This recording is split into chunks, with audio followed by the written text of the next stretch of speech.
वो डायरेक्टली हमारी firing range में हो गया। We can take a clear shot. There is another possibility Arjun. अगर वो यहाँ से स्टारबोर्ड 180 डिग्री टर्न करके यहाँ पर आ गए तो फिर हमको फर्स्ट कंपार्टमेंट से फायर करना पड़ेगा, जो पॉसिबल नहीं है। वो कंपार्टमेंट पानी से भरा हुआ है। हम सर, पावर सप्लाई और ऑक्सीजन दोनों ही कम है। 71 जब बांग्लादेश ईस्ट पाकिस्तान के नाम से जाना जाता था, वेस्ट पाकिस्तान की तानाशाही जड़ें पूरब में हिलती दिख रही थी। बांग्ला राष्ट्रवादी आंदोलनकारियों की बगावत जोरों पर थी। उनकी गुरिल्ला फौज मुक्ति बाहिनी से दिल मिलाई पाकिस्तान हुकूमत ने ऑपरेशन सर्चलाइट लॉन्च किया।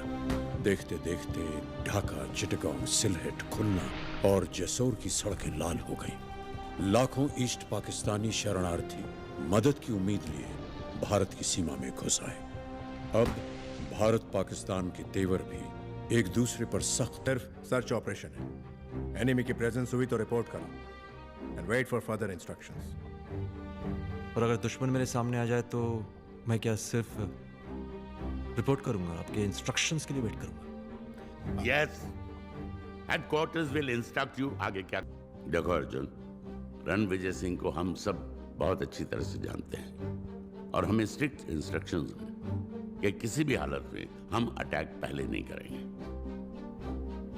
और इसकी जिम्मेदारी तुम्हारी है। सर,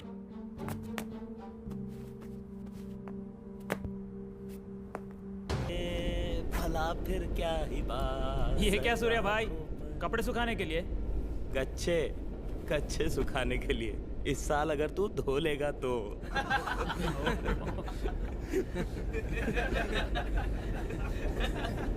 इस हवा हवाई पर कपड़े टिकेंगे?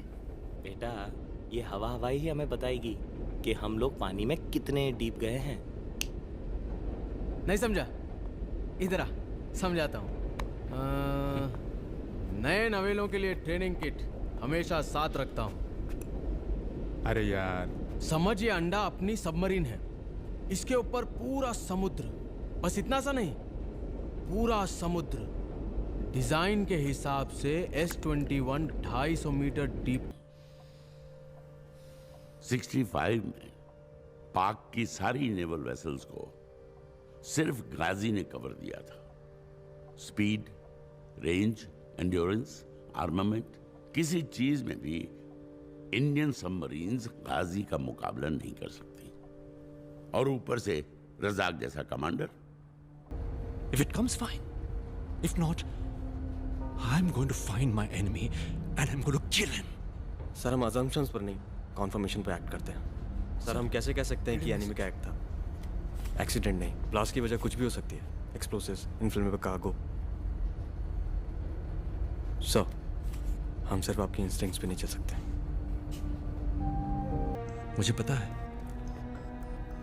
तुम में से कुछ लोग ये सोचकर घबरा रहे होंगे कि क्या ये वाकई में लड़ाई है या फिर महज एक ड्रिल? जिंदगी को एक ड्रिल समझ लेना, घबराहट दूर हो जाएगी। So gentleman, all stations on alert. This is your captain. Captain Ranvijay Singh was a proud Indian soldier. वो अच्छी तरह जानते थे कि सैनिक होना क्या होता है, क्या है सैनिक होना। आज हमारे देश का किसान खेतों में लोगों के लिए अनाज उगा रहा है बिना किसी फिक्र के। क्यों? क्योंकि उसे पता है कि सीमा पर हम खड़े हैं। माँ हर सुबह खुशी खुशी अपने बच्चों को स्कूल छोड़कर आती है। उसके मन में कोई डर नहीं होता। क्यों? क्योंकि उसे पता है कि सीमा पर हम खड़े हैं। इस देश का हर एक इंसान हर रोज कड़ी मेहनत करता है अपने परिवार के भविष्य के लिए, अपने बच्चों की तरक्की के लिए। उसे उनकी सुरक्षा की कोई चिंता नहीं होती। क्यों? क्योंकि उसे पता है कि सीमा पर हम खड़े हैं और रहेंगे। इस भरोसे को निभाना, यह होता है सैनिक होना। याद है कैप्टन क्या कहते थे? जंग शहीद होकर नहीं, दुश्मनों को शहीद करके जीती जाती है। यही समय है उनके बलिदान को सार्थक करने का।